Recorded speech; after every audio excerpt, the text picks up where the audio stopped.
Telugu language pedagogy part 3 video 41 నుంచి 60 questions అయితే ఈ వీడియోలో చెప్పడం జరిగిద్ది. పార్ట్ 1 పార్ట్ 2 వీడియోస్ కూడా మనం చేసుకున్నాము. 1 to 40 క్వశ్చన్స్. ఇప్పుడు మనం 41 నుంచి 60 క్వశ్చన్స్ చెప్పుకుందాము. ఎవరైనా ఒకవేళ ఆ వీడియోస్ చూడకపోతే ఒకసారి మన ఛానల్లో ఉన్నాయి, ఒకసారి వెళ్ళి చూడండి. ఇంకా లేట్ చేయకుండా లెట్స్ స్టార్ట్ అవర్ వీడియో. భాషా బోధనలో మొదట అభివృద్ధి చేయాల్సిన నైపుణ్యం ఏది? వినడం. భాషా బోధనలో మొదట అభివృద్ధి చేయాల్సిన నైపుణ్యం ఏది? వినడం. విద్యార్థుల ఆసక్తిని పెంచడానికి ఉపాధ్యాయుడు ఏం చేయాలి? కార్యకలాపాల ఆధారంగా బోధించాలి. విద్యార్థుల ఆసక్తిని పెంచడానికి ఉపాధ్యాయుడు ఏం చేయాలి? కార్యకలాపాల ఆధారంగా బోధించాలి. భాషా బోధనలో కథల ఉపయోగం ఏమిటి? ఊహాశక్తి, వినికిడి, మాట్లాడే నైపుణ్యాలు పెరుగుతాయి. భాషా బోధనలో కథల ఉపయోగం ఏమిటి? ఊహాశక్తి, వినికిడి, మాట్లాడే నైపుణ్యాలు పెరుగుతాయి. భాషా బోధనలో పాటల ఉపయోగం ఏమిటి? ఉచ్చారణ, లయ, ఆసక్తి పెరుగుతాయి. భాషా బోధనలో పాటల ఉపయోగం ఏమిటి? ఉచ్చారణ, లయ, ఆసక్తి పెరుగుతాయి.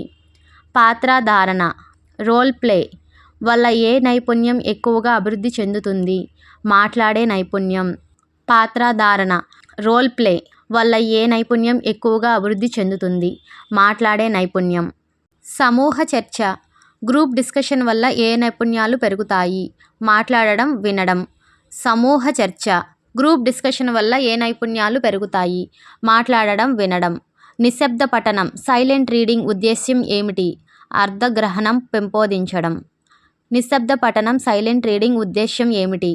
అర్థగ్రహణం పెంపొందించడం. గట్టిగా చదవడం, లౌడ్ రీడింగ్ వల్ల ఏది మెరుగుపడుతుంది? ఉచ్చారణ. గట్టిగా చదవడం, లౌడ్ రీడింగ్ వల్ల ఏది మెరుగుపడుతుంది? ఉచ్చారణ. పద సంపద పెంచడానికి ఉత్తమ మార్గం ఏమిటి? ఎక్కువగా పుస్తకాలు చదవడం. పద సంపద పెంచడానికి ఉత్తమ మార్గం ఏమిటి? ఎక్కువగా పుస్తకాలు చదవడం. నిఘంటువు ఉపయోగం ఏమిటి? పదాల అర్థాలు తెలుసుకోవడం. నిఘంటువు ఉపయోగం ఏమిటి? పదాల అర్థాలు తెలుసుకోవడం. భాషా దోషాలను ఎప్పుడు సరిదిద్దాలి? విద్యార్థిని నిరుత్సాహపరచకుండా సరైన సమయంలో. భాషా దోషాలను ఎప్పుడు సరిదిద్దాలి? విద్యార్థిని నిరుత్సాహపరచకుండా సరైన సమయంలో. మంచి భాషా ఉపాధ్యాయుడు ఎలా ఉండాలి? ఓర్పుగా ప్రోత్సహించేలా. మంచి భాషా ఉపాధ్యాయుడు ఎలా ఉండాలి? ఓర్పుగా ప్రోత్సహించేలా. తరగతి గదిలో అందరూ పాల్గొనేలా చేయడం ఏ బోధనా విధానం లక్షణం?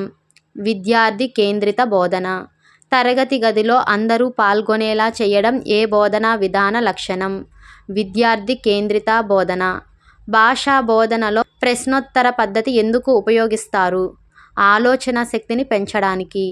భాషా బోధనలో ప్రశ్నోత్తర పద్ధతి ఎందుకు ఉపయోగిస్తారు? ఆలోచన శక్తిని పెంచడానికి. అపరిచిత గద్యాంశం ద్వారా ప్రధానంగా ఏది పరీక్షిస్తారు? పఠన గ్రహణ శక్తి. అపరిచిత గద్యాంశం ద్వారా ప్రధానంగా ఏది పరీక్షిస్తారు? పఠన గ్రహణ శక్తి. రచనా నైపుణ్యాన్ని పెంచడానికి ఏవి ఉపయోగపడతాయి? వ్యాసం, లేఖ, కథ, పారాగ్రాఫ్ రచన. రచనా నైపుణ్యాన్ని పెంచడానికి ఏవి ఉపయోగపడతాయి? వ్యాసం, లేఖ, కథ, పారాగ్రాఫ్ రచన. ఉపాధ్యాయుడు విద్యార్థిని ఎక్కువగా ఏం చేయించాలి? స్వయంగా మాట్లాడే, చదివే, రాసే అవకాశాలు కల్పించాలి. ఉపాధ్యాయుడు విద్యార్థిని ఎక్కువగా ఏం చేయించాలి? స్వయంగా మాట్లాడే, చదివే, రాసే అవకాశాలు కల్పించాలి. భాషా బోధనలో తప్పులను ఎలా చూడాలి? నేర్చుకునే ప్రక్రియలో భాగంగా చూడాలి. భాషా బోధనలో తప్పులను ఎలా చూడాలి? నేర్చుకునే ప్రక్రియలో భాగంగా చూడాలి. Continuous and comprehensive evaluation CCE ఉద్దేశ్యం ఏమిటి? విద్యార్థి సమగ్ర అభివృద్ధిని అంచనా వేయడం. Continuous and comprehensive evaluation CCE ఉద్దేశ్యం ఏమిటి? విద్యార్థి సమగ్ర అభివృద్ధిని అంచనా వేయడం. టెట్లో తెలుగు పెడగాలజీలో ఎక్కువగా ఏ అంశాలపై ప్రశ్నలు వస్తాయి? భాషా నైపుణ్యాలు, బోధనా పద్ధతులు, TLM, మూల్యాంకనం, తరగతి గది కార్యకలాపాలు. టెట్లో తెలుగు పెడగాలజీలో ఎక్కువగా ఏ అంశాలపై ప్రశ్నలు వస్తాయి?